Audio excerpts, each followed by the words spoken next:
Good afternoon, and welcome to Informed Perspectives, White Evangelical Racism, the Politics of Morality in America. Today's event is titled after and inspired by the new book written by Anthea Butler and published by the University of North Carolina Press just last month. I'm Ashley Duffalo, Program and Communications Manager of the Religion, Race, and Democracy Lab at the University of Virginia. Informed Perspectives is the lab's program series which brings together journalists, documentarians, and humanities scholars into conversation about the entanglements of religion, race, and politics. I'd like to thank the Henry Luce Foundation and the American Council of Learned Societies program in Religion, Journalism, and International Affairs for so generously sponsoring the series. And now I'd like to welcome our moderator, Corey D.B. Walker, Wake Forest Professor of Humanities at Wake Forest University. Thank you again for joining us. Enjoy the event. Thank you so much, Ashley, and thank you all for joining us for what promises to be an exciting, stimulating, and really thought-provoking conversation this afternoon. I want to begin with words of our esteemed author who joins us today. In her book, White Evangelical Racism, Anthea Butler writes, "I have taught and written about American evangelicalism for the past 20 years, and questions about the movement have always haunted me. Does being evangelical really mean being white? Does it mean that anyone who embraces evangelical beliefs have to give up parts of their identity? Does it mean that evangelicals always have to vote Republican? To be honest, I have always known the answers. Evangelicalism is synonymous with whiteness. It is not only a cultural whiteness, but also a political whiteness. The presupposition of the whiteness of evangelicalism has come to define evangelicalism, and it is the definition that the media, the general public, and politicians agree on. I'd like to welcome Anthea Butler, who is Associate Professor of Religious Studies and Africana Studies at the University of Pennsylvania. A historian of African American and American religion, Professor Butler's research and writing spans African American religion in history, race, politics, and evangelicalism. Among her books includes not only the recently published White Evangelicalism, the Politics of Morality in America, but also her award-winning book, Women in the Church of God in Christ, Making a Sanctified World. She's, of course, a prominent public intellectual, and her work has been featured on a number of outlets throughout the US and throughout the world. Professor Butler, tell us about this book, White Evangelical Racism, the Politics of Morality in America. Thank you, Professor Walker. And I want to thank the Center for having me today and the ACLS and Luce Foundation for helping put this together for us. Thank you so much. And thanks to you out there in the audience for taking time out today to listen to our conversation. I won't write Evangelical Racism, the Politics of Morality in America, because I wanted certain questions answered for myself. And I think what Professor Walker read was very interesting because in my time teaching and actually going to an evangelical seminary and being with evangelicals and around them, I had a lot of questions. And one of the questions that came to me first was that why race was often not spoken about in evangelical writings, whether we're talking about histories written by academics or by people who wrote for popular culture. And I name some of these in my book. And the question was basically, why don't evangelicals deal with race? And why is it, secondarily, that every time we hear the media talk about evangelicalism, that evangelicalism is really coded as white? We don't think about it as being Black evangelicals or Asian American evangelicals or Latino evangelicals. We always think about evangelicals as white. And so I wondered about that question and why that came to be. And I believe that my book helps to answer that question. And it's because of the racism that has been alongside evangelical movement since the 19th century. There have been many histories written about evangelicalism, whether we're talking about, evangelicalism and the work that they've done with abolitionism or temperance or missionary movements or politics or media and popular culture, theology, all of these things. And even the way that you refer to evangelicalism sometimes is by the Bevington Quadrilateral. It's like, what do evangelicals believe? But I wanted to talk about something different, and that was race and racism, because that was the thing, it seemed to me, that unified evangelicals in their political and social action in the ways that they behaved. And so that was the first thing. To secondarily, I wanted to put this evangelical history alongside a history of politics and political action, and why political action got swayed in this moral kind of way. Why does morality mean so much for evangelicals? So the second part of the title, where I'm dealing with the politics of morality in America, we think about evangelicals as having a certain kind of morality that has influenced politics and politicians. And I think that because of that, what evangelicals have come across to be is to be highly moral people. But there's a disconnect, and the disconnect happened for a lot of people with Donald Trump. The disconnect was, how can these people vote in such large numbers for a president who has been, thrice married and divorced, has, cases about molesting women and other kinds of things in front of him, and, basically said 2 Corinthians while he was on the campaign trail. I didn't really want to make this book about Donald Trump, but I wanted it to answer a longer historical question about why evangelicals would choose such a person, first of all, and secondarily, how they saw their moral issues in relationship to the rest of America and the rest of America's racial and religious groups. And I think that the book does a good job of showing you why they are using these moral issues as a shield. They use moral issues to really hide the fact that they want to be politically powerful, that they want certain things out of the government, despite the fact that they believe in limited government, and also the ways in which that morality has sometimes backfired on them, or as I like to say, it's morality for you, but not for me. In other words, the kinds of morality and the moral issues about sexuality and other things where we've seen prominent evangelicals fall into sexual or other kinds of sin, they are easily forgiven because God gives them forgiveness through Jesus Christ, right? We think about this theologically. But for the outsiders who look at this, they look at this as being very hypocritical when evangelicals continue to talk about moral issues and to use them as a way to be a cudgel in public discourse and conversation. That's the second thing.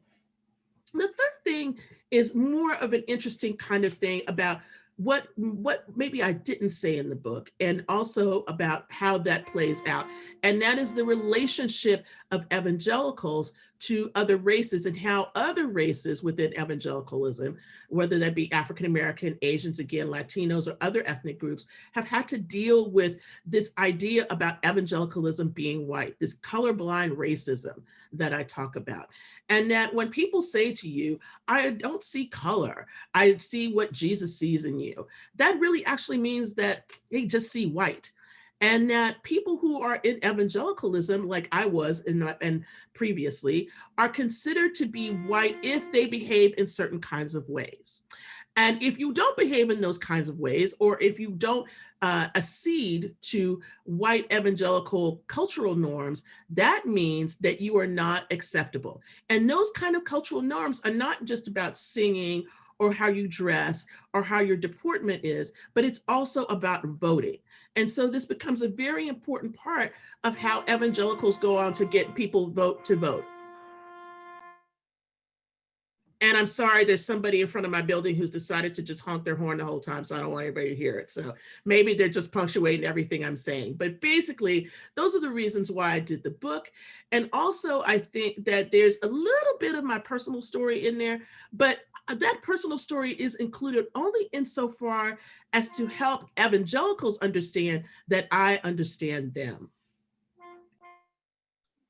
Anthea, truly, you provide us with the great rationale, a 3-part rationale why you wrote this book. I mean, really, you're providing us with a quick history that evangelicalism and racism and ideas of white supremacy are intertwined. And it just didn't come up with Donald Trump, but there's a long, extensive history throughout the American experience. There's also this deep collaboration between certain political commitments and certain religious ideas, that evangelicalism and politics go hand in hand. And there's a way in which if you're an evangelical, you're expected to vote a certain type of way. You're expected to be carry yourself a certain type of way in American public life.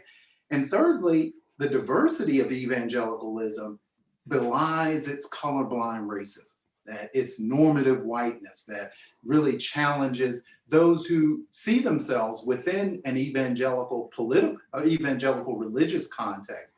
But yet, here's that religious context saturated with an overbearing white racism. One of our colleagues that we're going to have join the conversation now understands intimately that colorblind racism. I want to bring into our conversation Larycia Hawkins. Larycia is a dear friend of ours. She's also a scholar, political science professor, and an activist. She teaches and researches at the University of Virginia, where she's jointly appointed in the departments of politics and religious studies. She also serves as a faculty fellow at the university's Institute for Advanced Studies in Culture, and is a contributor to the project on Live Theology, and she co-convenes the Henry Luce Foundation project, Religion and Its Publics. In a December 10th, 2015 Facebook post, Professor Hawkins declared her intent to don a hijab in embodied solidarity with Muslim sisters throughout the Christian season of Advent. The post ignited an international firestorm that initiated conversations on the nature of God and the possibilities for multi-faith solidarity at a time of heightened Islamophobia, xenophobia, racism, and hate crime motivated by religious differences. At the time of her activism, Professor Hawkins was an associate professor of political science at Wheaton College, a Christian university founded in 1860 by abolitionists. She was the first Black woman to be granted tenure in the history of that university. And within 5 days of her Facebook post, and after repeatedly affirming her commitment to the college's statement of faith, Professor Hawkins was placed on administrative leave. On February 6, 2016, almost 2 months after following her act of embodied solidarity with Muslim women, she and Wheaton College parted ways. Larycia, thank you for joining us this afternoon. Talk to us about your initial responses of reading this powerful book, White Evangelical Racism. Yeah, well, thanks for that introduction. And I think one of the things that is always difficult is that I'm often embodying what I teach. I'm teaching a class this semester called The Religion and Politics of Black Lives Matter. It's jointly taught it's with the Religion, Race, and Democracy Lab. So it's between the politics department and the religious studies departments. It's a small introductory seminar. And I told my students on the first day, my life is a trigger warning. Not because of the events that you just mentioned at Wheaton College, but because of what the United States and the world now sees in the death of George Floyd and in the ongoing criminal trial of Derek Chauvin that we're in the midst of. And I bring up Wheaton to also put a fine point on the fact that Dr. Butler visited Wheaton my second year, Wheaton College in Illinois, my second year there as a professor. There weren't many people who looked like me, and certainly in my studies, I did not have many Black female role models, not many females, but not many Black female role models. And I recall, and this is getting to her book, I recall how she is an astute scholar, She was there during Black History Month, February of 2009. She was assigned a room for her talk. And the room itself was in the oldest building, one of the oldest buildings in use on campus, not the beautiful castle building, but a building that we now know was like a lab, and so there was asbestos there. And I'm making this point. It had to be the crappiest room on campus, and I'm making this point to help people understand the white evangelical imagination. So one of the things that Dr. Butler does so well in this book is, from a Black womanist standpoint, give an accounting of the white evangelical imagination. She does so, I think, by including sociological, historical, religious, political, theoretical threads and strands. But the white evangelical imagination, I'm speaking broadly here, is in fact quite, it's myopic in terms of its thinking and its imagining, right? So there are inklings of Weber here on an epistemological account. You know, if we read between the lines, there's a nod to sacred secular facts and values. There's a Pentecostal zeal, like to a decision point in the very last chapter. But I think the central theme for me of the book is an insistence on the reader, the United States, my students, accepting the centrality of white supremacy to all American institutions, but primarily to religion, because to our peril do we forget to link this kind of white American, white Anglo-Saxon Protestantism and the presumptive moral authority that Dr. Butler talks about. So I think that one of the things that I want to point out, at least in my short 7 minutes, is that she goes beyond merely talking about identity politics. I think she uses that word once, only once, and it may be a quote of someone else. Talks get mired in academia at UVA in this question of whether identity politics itself is hopelessly doomed to fail in the kind of Hobbesian sense of a war of all against all. So while white evangelicalism, you know, in its modern iteration, is moving in some senses beyond this disjuncture between faith and reason, they haven't moved beyond the sacred secular distinction.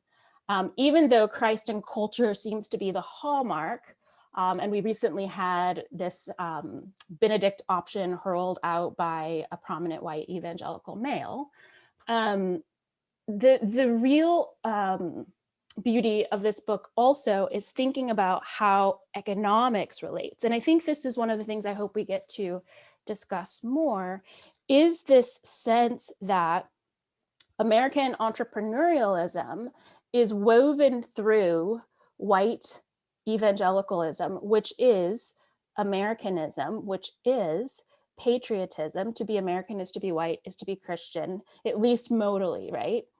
And that it's a winsome white racism that's described here. So this entrepreneurial kind of awakening that is kind of baked into white evangelicalism is quite limited. It can't envision a world beyond colonialist Christianity. They're not even neo-colonialists. It's just straight up colonialist Christianity to this day.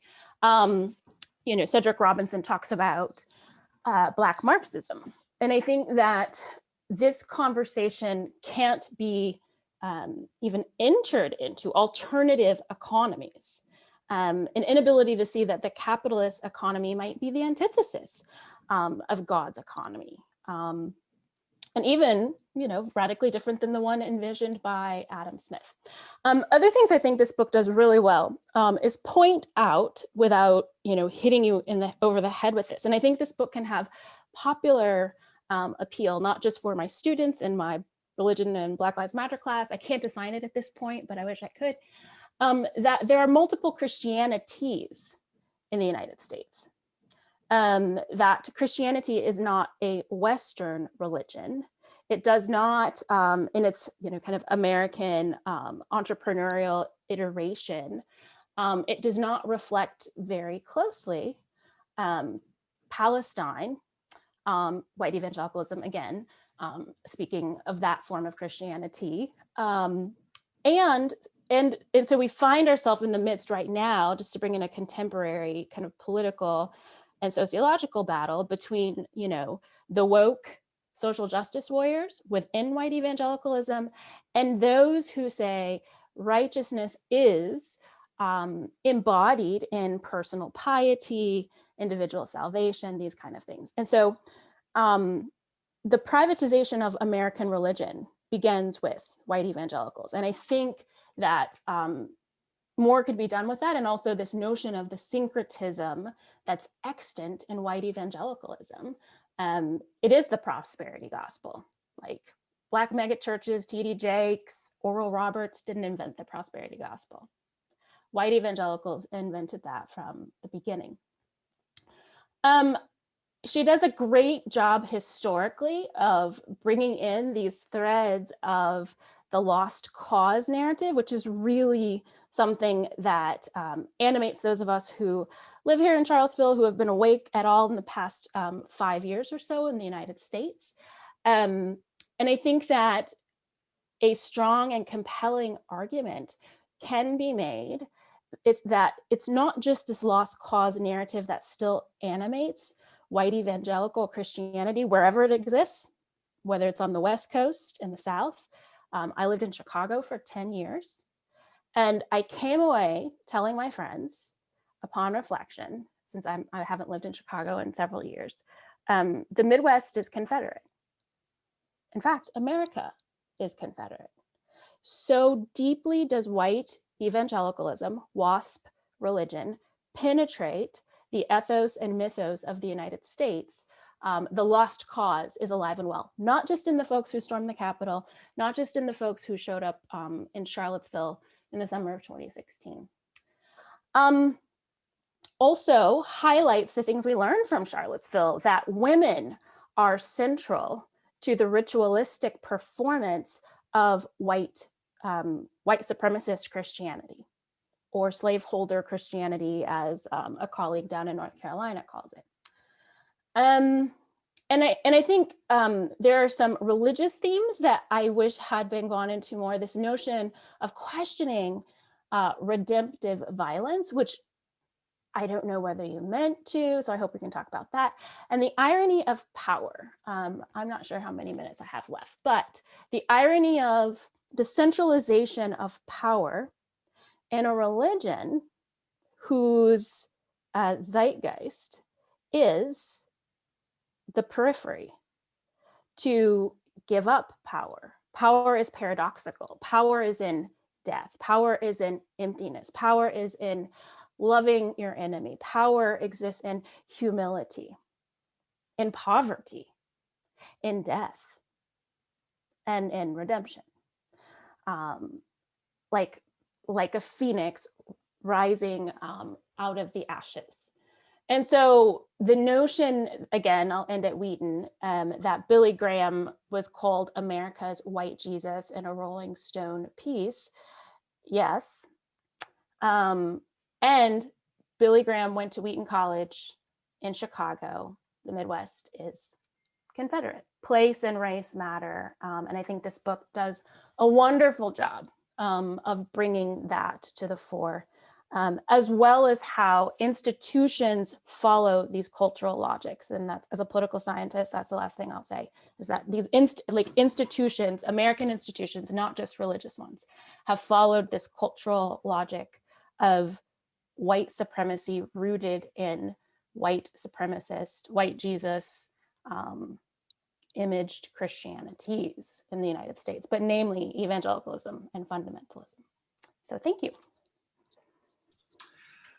Thank you so much, Professor Hawkins. You've truly given us a lot to respond to, and your expert engagement with Professor Butler's text. You remind us that evangelicalism is very material. It affects the ways in which we think about the organization and the operation of capitalist political economy, that the idea of being an entrepreneur really maps onto certain ideals and characteristics of American evangelical culture and its embedded norms and its embedded white supremacist norms. Most importantly, you remind us in your conversation about the ways in which politics and power map on to white evangelical culture. And it is the idea that America is Confederate. The idea that we have to begin to think through that we have to begin to think through our political language, our political norms, the ways in which we try to negotiate these public boundaries. I'm very interested in following up that idea of our public languages and our political morality in a conversation with the next friend that I'd like to have join our conversation, Chuck Mathewes. Charles Mathewes is the Carolyn M. Barbour Professor of Religious Studies at the University of Virginia, specializing in Christian theology and religious ethics. He is the author of Evil and the Augustinian Tradition and A Theology of Public Life, both published with Cambridge University Press. He's also published Understanding Religious Ethics from Wiley-Blackwell and The Republic of Grace from Erdman's.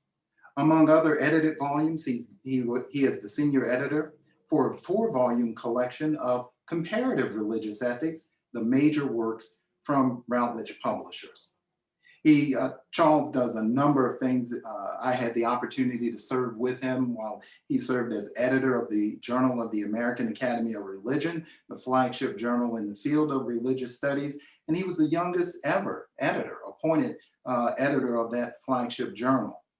He's also chair of the Committee on the Future of Christian Ethics for the Society of Christian Ethics and inaugural director of the Virginia Center for the Study of Religion. He's currently working on 2 books, The Future of Political Theology, and the other book provisionally titled The Future of Christian Ethics. Chuck, join us in this conversation and give us your response to Anthea Butler's White Evangelical Racism and Laricia's very poignant remarks around its public life and our public languages really around religion. Well, thank you for that introduction, Corey, and I really appreciate you not mentioning the most relevant feature of our experience together, which is that we lived in a trailer together for 4 years as part of our professional career here at UVA. But I go far back with Professor Walker, and I would be happy to do whatever he asks me to do, whether or not it involves a trailer. But in this case, it's a real honor and an enormously enlightening opportunity for me to engage and discuss these issues and this work with Professor Butler and also with Professors Walker and Hawkins. I will be very quick on this. I have only a couple comments about this wonderful and powerful, and I hope genuinely significant book in our ongoing conversations, both about America, American religion, white American evangelicalism, and race and identity in the United States more generally. It strikes me that this is a powerful and painful book. And it is painful both personally at moments and structurally in terms of where we are as a country, and in some ways, importantly, where this country may be moving in terms of how it affects the world as well. Let me say something very quickly about that. First, I think this book comes out of 2 facts, which we have spent a lot of time in America chewing over in the past 10 years, but not really figured out what to do with in some important ways. And they're 2 very simple political facts. First and most famously, of course, There's the statistic of 81% of white evangelicals who supported Donald Trump.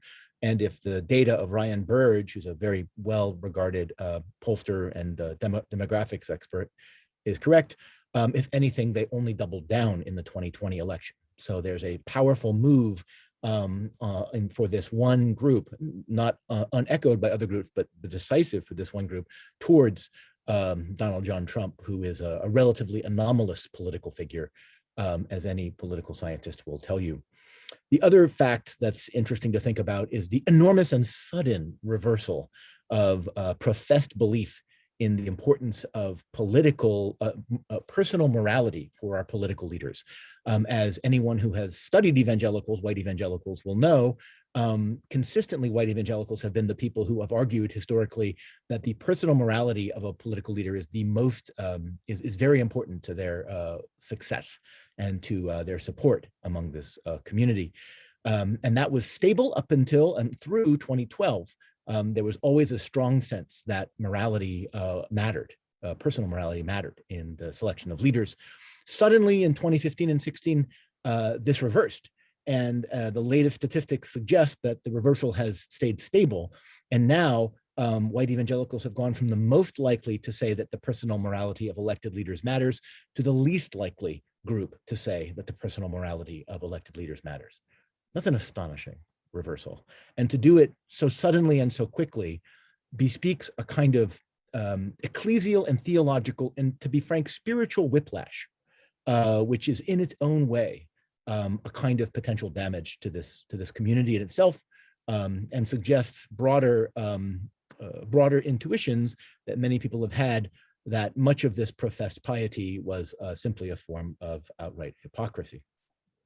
This is important because it seems to me that Professor Butler's book tells us an alternate story of the origins of white evangelicalism than the one that we have historically received often, at least in the mainstream culture. And it's a much more disturbing and profoundly revolutionary story than I think we are yet able to process. It's a story that we've heard bits of before, but this seems to me the first time in a single narrative that we have this whole story being told to us in a coherent and relatively taut frame. And it seems to me that the story has a great deal of power, not just about white evangelicals, but also about the American polity in general, and potentially, as I think Professor Hawkins pointed out, to the dominant forms of Christianity in America and potentially abroad as well. So there's some powerful issues that this book is going to bring to our conversation that I think need to be discussed. Professor Hawkins mentioned the challenge of the materiality of this form of Christianity, and that's actually one of my questions. But before I get to it, I also want to point out that the other dimension of this Christianity that's being exposed here, and in a way this puts Professor Butler's book in conversation with a longer stream of critics of American religious and public life. In some ways, going back to figures like Jonathan Edwards, David Walker, Frederick Douglass, other critics who have suggested that there's some profound tension between the professed pieties of these communities and the actual lived realities that these communities espouse and underscore. Along with the prosperity gospel, I would say, Professor Butler has exposed to us what we might call the propriety gospel. That is the idea that there is a propriety to white silence, and that the white silence has in fact allowed certain things to happen that are not allowed to be spoken of in polite company. And by broaching that propriety, by actually saying the things that need to be said, but that cannot in the older ethic be spoken of, at least out loud, Professor Butler's book does us all an enormous service. Speaking as a theologian, I would actually say it's actually a good theological service too, but we can talk about that in the conversation as well. I will say that I have 3 questions just to provoke Professor Butler more to say more about this that I'd like to hear from her about. And let me say them right now. The first is about the relationship between the story of whiteness and anti-Black racism that she tells and the not unrelated story of the emergence of a certain patriarchal culture or not emergence, but the continued reaffirmation of a certain kind of patriarchal culture in white evangelicalism and its attendant ideals of masculinity and femininity, which I think are really important. And I'd like to know what she thinks about how to relate these two dimensions of white evangelical culture. Is one of them more basic? Are they equibasic? I mean, I'd like to just have a little more information there.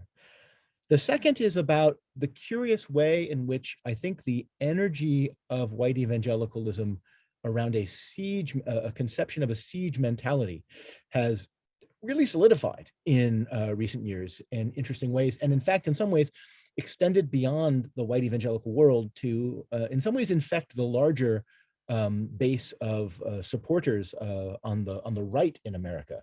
There's a profound asymmetry in the way that people on the right and the left feel. It seems to me, I might be wrong about this, but there seems to be a real sense of beleaguerment and besiegement, if that's a word, on the right, which is alarming and interesting. And I'd like to know if that is endemic to evangelical culture and how it's related to a larger evangelical worldview. A third question has emerged to me just in our conversations listening here on the thing, and that is, how do you think white evangelicalism has changed in the past 15 or so years with the emergence of new technologies? So not just social media, but the so-called Fox News effect. It seems to me that historically, white evangelicals had, maybe not since the 70s, but before that, had a way of living in their own subculture and not necessarily attending every day to a larger American discourse. Now, it seems to me the case that now the subculture is simultaneously more tightly enclosed in a bubble, a self-reinforcing bubble of information and news stories, but also in some ways daily exposed to further triggers and outrages through a very cannily crafted media and social media reality through, say, Fox News and the various social media devices. So we see stuff like QAnon coming out and stuff like that. What should we think about those things as they have affected the white evangelical world? Are they genuinely new factors, or are they simply unfoldings of older issues?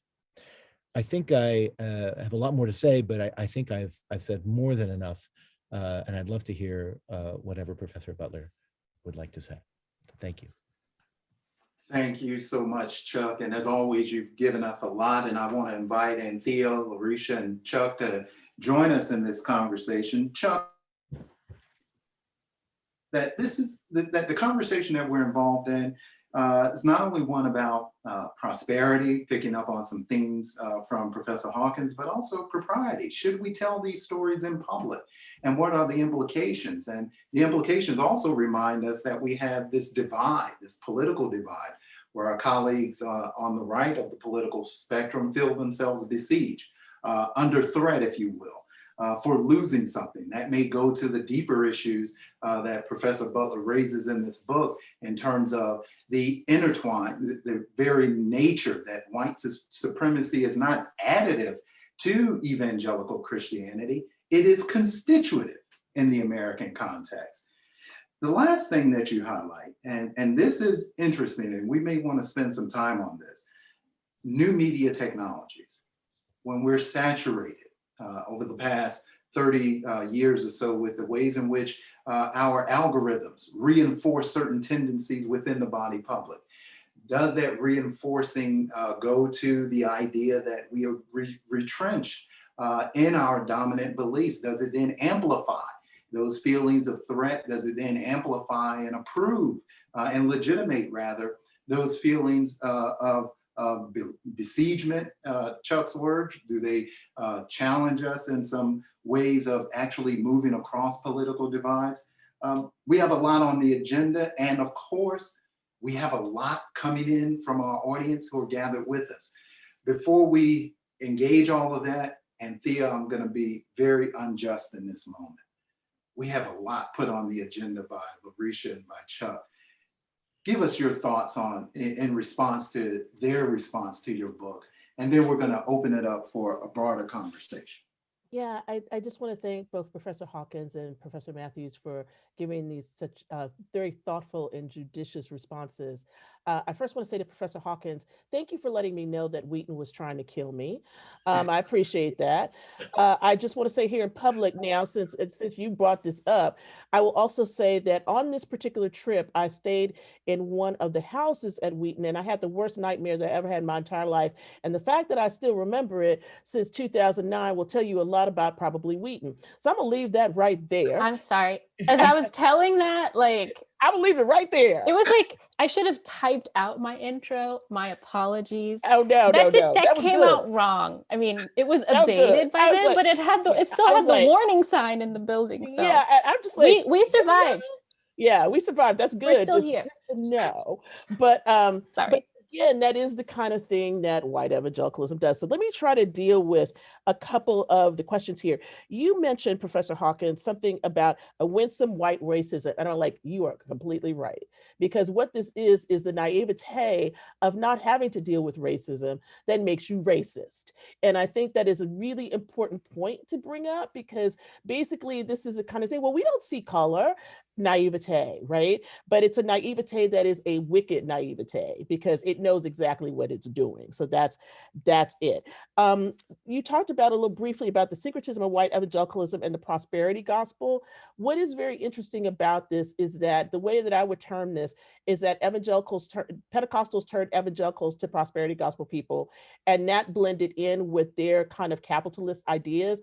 And that's why you get, Amway and all the rest of this stuff that's really crazy, and these bi-level marketing things that all these churches still engage in that ends up ripping people's money off. I don't know if I would say America is Confederate. I would say that America is still dealing with the Confederacy.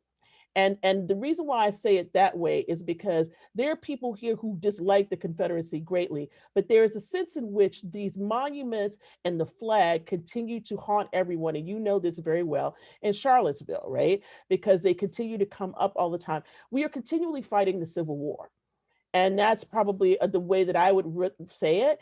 And especially with Christians and evangelicals in particular, because they don't think that anybody should have won it besides the South. All right. And so I want to make that really clear, because I think that's part and parcel of the book.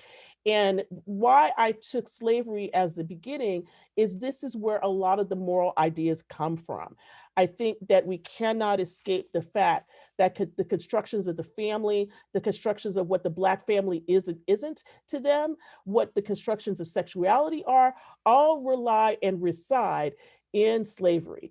And that piece that I talk about with Bill Pinnell saying that you don't want to let me in your living rooms, and you don't want me dating your daughter, that is part and parcel of what's going on with white evangelicalism. It's this idea in which we don't want to talk about that.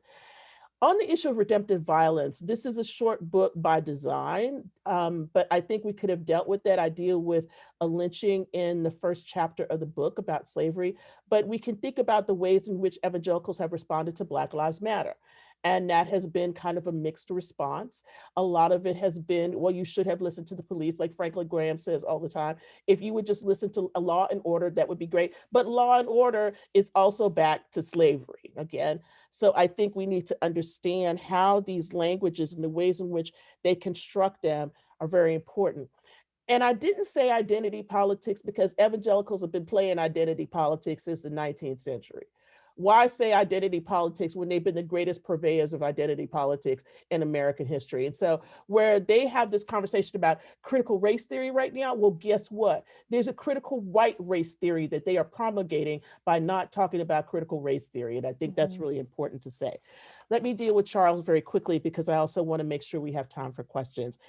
Thank you so much, Charles, for talking about the elephant in the room, which is basically they don't give a damn, and I'm going to say it just like that, about any morality that any politician has. If you could pick Trump, you can pick anybody, okay? So if Satan decides to run for president in 2024, I am sure if he promises them something that they will probably vote for him, okay?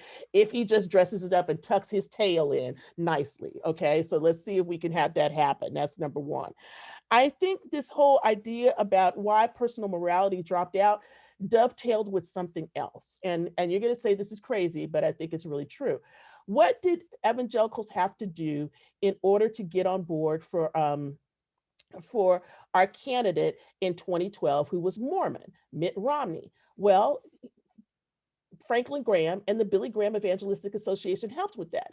They took off Mormonism as a list of cults. Now, I don't personally think Mormonism is a cult at all, but they certainly thought so until we had a white candidate running against a Black president. And all of a sudden, Mormonism was okay. Because at the beginning of that election cycle, Robert Jeffers really hated Mitt Romney. And then all of a sudden, he came around.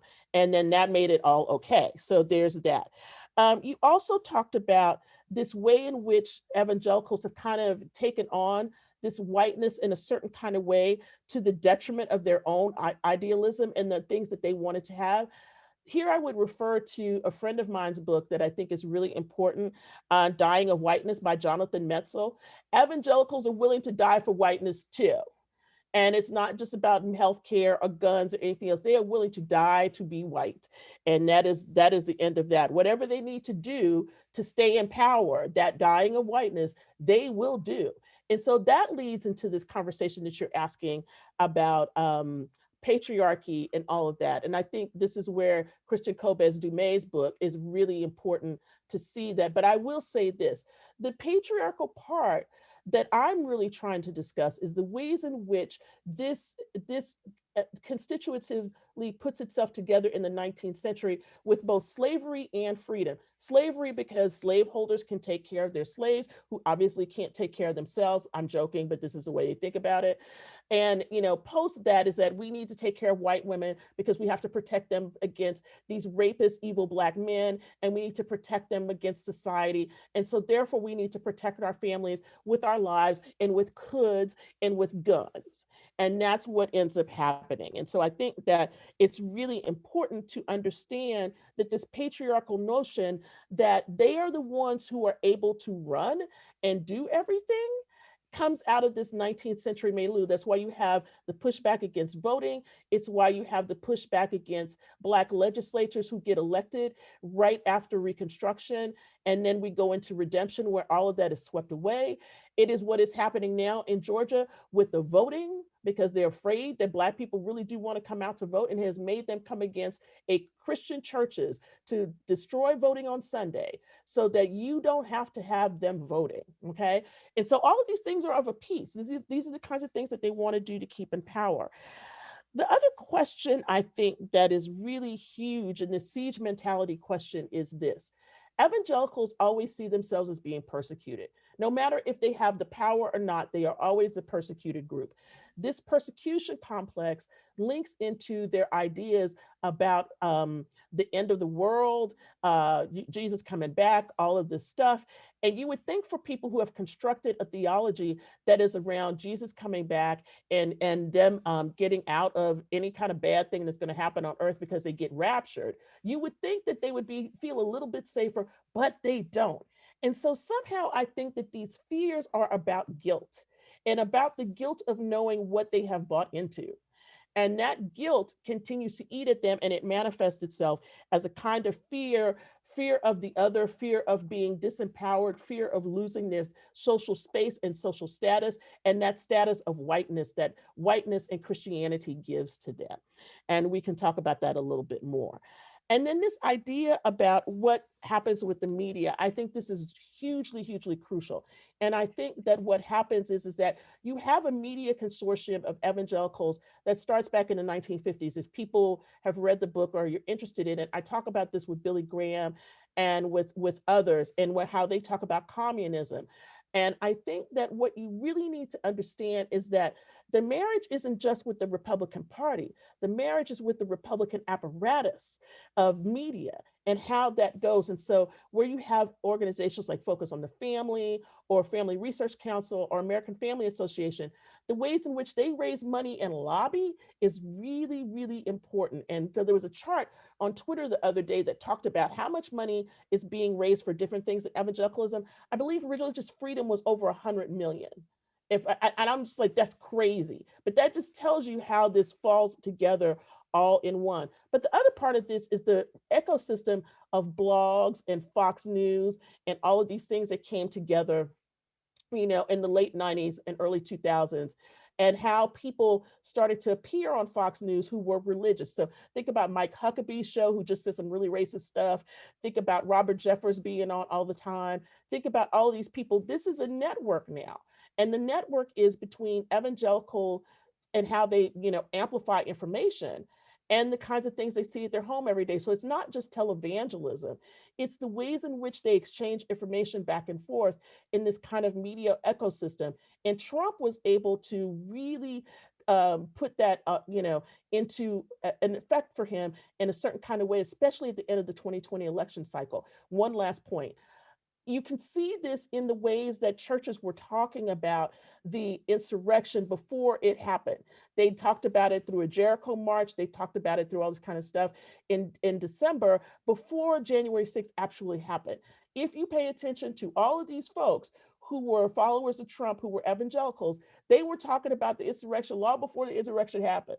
So they knew it was coming. They were signaling everybody, and they used their media platforms to do so. And I think that's where evangelicals are really complicit and contemptible. And I will say it like that, contemptible in the ways that they have fomented violence in this nation, not just against individual citizens, but against the government.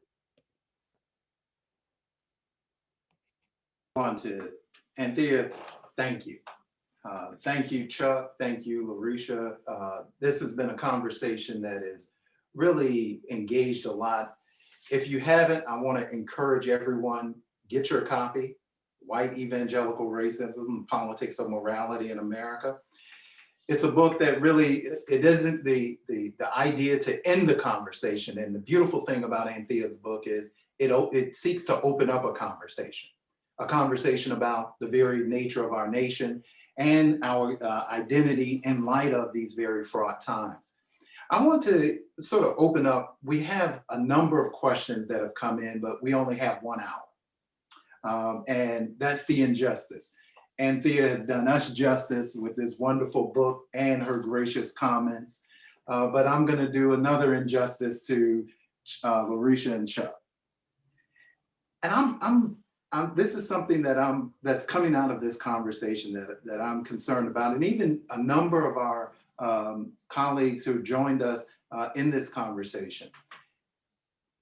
We have this robust canopy of religion in the U.S. I'm thinking of Kevin Cruz's "One Nation Under God." I'm thinking of not only Anthea's book. I'm thinking of Bob Dylan's 1963 song, "With God on Our Side." But at the same time, we have these deep, intractable, not only cultural issues. Professor Hawkins is right. These are very material issues. Have we come to a moment where our religious commitments have outstripped our democratic resources for building a multiracial democracy, something that has never been done? I will let you all answer that first. Go ahead, because I wrote the book. Yeah. Question? Have we reached a moment where our religious commitments are outstripping our democratic resources to build what has never been done, what has never been built, deeply equal, multiracial democracy? I mean, I want to say that I was not critiquing the earlier Dr. Butler's non-use of identity politics. I think it was actually quite masterful because it invites people to engage the book who might otherwise turn it off. She also, maybe once used the word white privilege, and this intentionality, I think, in this book about referring to histories. To some of us in academia, it is review, but to most people, it is not. And she gets to the crux of the matter, the Tea Party. In 2015, when I wore a hijab, white hate groups increased by 14%. This is the ascendance of Donald Trump. biblical metaphor, the writing was on the wall. And so what she does in this book is show how white evangelical Christianity, what has been presaging this, and the Tea Party, while it is not primarily evangelical, the women are.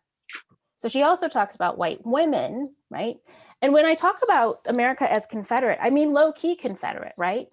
Most people aren't waving the flag. But if your argument is correct, America's Confederate. America is Confederate. Some of the states, I grew up in Oklahoma, 1906 was our statehood. You know how it began, with a land run on no man's land, Indian territory, right? And so, I mean, this whole notion, I think also of America's original sin being slavery, well, no.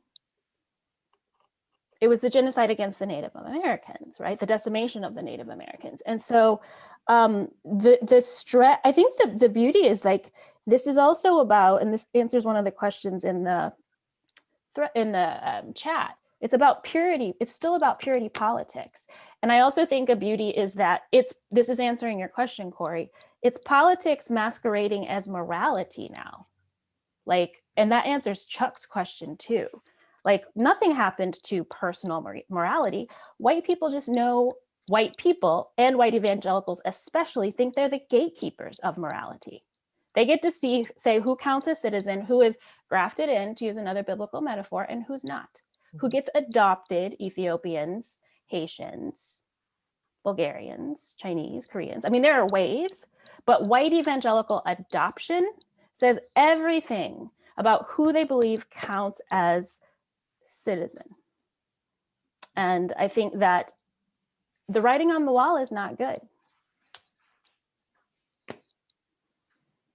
I'll just say something very, very quick. Prophetic lament. I think it's a good lament. I think, Corey, I think you really hit the nail on the head by talking about this as an unprecedented project. As a species, to be frank, we have never been very good about accommodating these differences. One of the earliest bits of evidence we have for this is the fact that the only real trace of the other species we came across as we left Africa is both their bones and a little bit of DNA that remains in the DNA of some people, right? So that as a species, we seem to have a really hard time with accepting difference. And for us now to be in this kind of weird political moment where effectively it looks like we are being asked to generate a genuinely radically egalitarian, truly pluralist community, both nationally and in some ways internationally. And we haven't really talked about the international dimensions of this, but I think it's really important too. The stakes of this are huge. And so before anyone thinks about this as a purely American project, this is in some ways really about whether or not we can be the kinds of creatures we have thought we could be. And I think the question is an open question as to how the resources of our past enable and disable us in some ways. I'm too far invested in my career to think that there's no usefulness to this stuff, but I'm too well read in this stuff to think that it's an easy answer.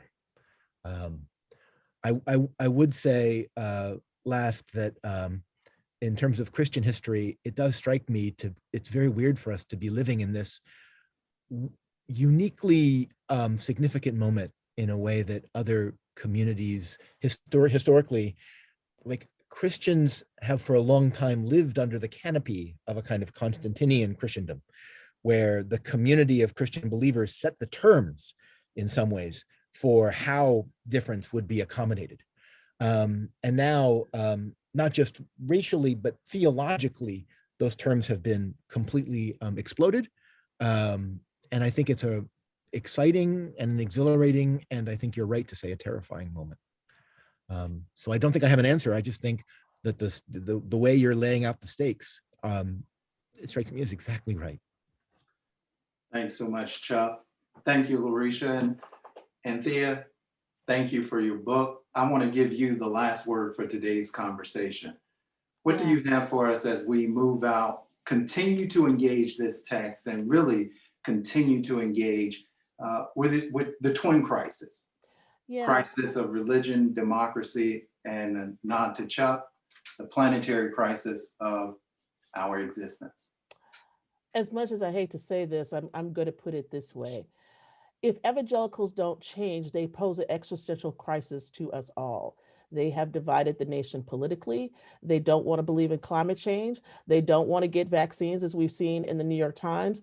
They are part and parcel of the reason why we cannot move forward, because they say they have religious beliefs, but this is religious recalcitrance. It is not something that is about belief. It is not what they believe theologically. It is about a positionality that they have chosen to have, that is taking us all over the brink.